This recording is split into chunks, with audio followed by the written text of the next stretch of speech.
The whole southeastern U.S. region is on a positive growth curve. The Allen Morris Company has been an active part of that positive growth. We've developed from Atlanta to the north, Homestead to the south, Pensacola, Orlando, Jacksonville, and Daytona Beach. We are honored to have developed corporate headquarters and facilities for AT&T, Florida Power & Light, IBM, Unisys, Sears, and many others, including the Federal Reserve Bank of Miami. So Allen, you've built a multi-billion-dollar company in real estate back in the US. Can you share a little bit about your story, how you got here? Well, it's a long story, but in a few words, I will say that we started building one building at a time and trying to do it well and having it pre-leased so that it had a dedicated income to pay the mortgage payments on the mortgage loan and getting the loan from the bank, and took money that we had saved in order to make a down payment for that first building. And it was scary, and it was risky, and it was small. But by today's standards, it was small. At the time, it seemed huge. And one building led to a second building, and then a third building. And now we have cut the ribbon on our 91st project, which is a 22-story, 327-unit multifamily apartment building. That sounds quite impressive.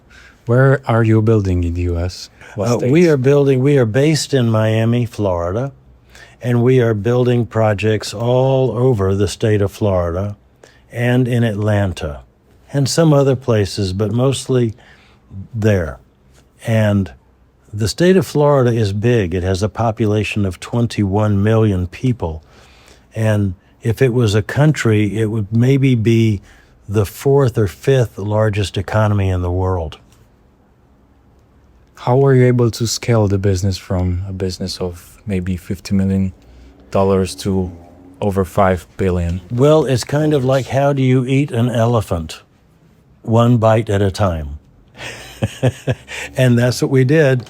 We scaled it one building at a time. And then as after we had built many buildings, we decided to diversify, to build larger buildings and build more buildings at the same time. Instead of building one building every 3 years, we would build 2 or 3 buildings every year. And in order to do that, we needed to have partners. So we invited other investors to invest alongside our family, and that gave us a larger capital base in order to invest. And we were very careful and very fortunate that every building we built was successful. And so our investors felt more and more comfortable, and we got major insurance companies, sovereign wealth funds, and high net worth families to invest with us on each new project that we build. And reaching this level, what keeps your passion for real estate alive? Oh, well, my passion was that I got burned out because I was trying to do too much, and it lost its joy. And that's when I stopped and took my sabbatical, reconsidered all of my priorities in my life and why I was unhappy. I looked very successful on the outside, but I was very unhappy on the inside, and started having severe headaches from the stress of my job. And what I did was to step back and decide, what did I really want from my business? And we changed our mission statement to simplify it with 3 words. We want to inspire, impress, and improve. That means we want to inspire people with every building that we build. We want to impress them with their experience.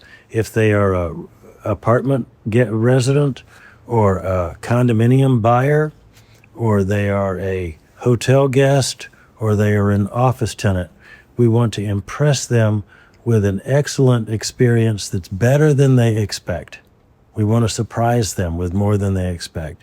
So, and the third is we want to improve the lives of everyone we touch. We want to improve the lives of the people that help us build the building, the people that are the neighbors around our building, the city in which we build, and the people who end up living and working in that building. We want to improve their lives. And we can't do that perfectly, but we can do our best to try to accomplish that each time. Is there anything you would do differently if you had the chance to go back in time? Yes, I would change my job description back from the very beginning when I started, rather than getting burned out trying to do something I didn't love. And other than that? If I was to go back again from the beginning, I would say I spent, from a strategic standpoint, I grew our company first in its property management and its commercial real estate brokerage divisions, and only grew the development a little bit. Going back, I would spend all of my time on the development and very little time on the brokerage and on the property management, because I found that developing and owning buildings long term is the most efficient, easiest way to build wealth and let the income from those buildings pay for building more buildings. And it doesn't require as much intense management as managing a brokerage operation and managing a big property management operation.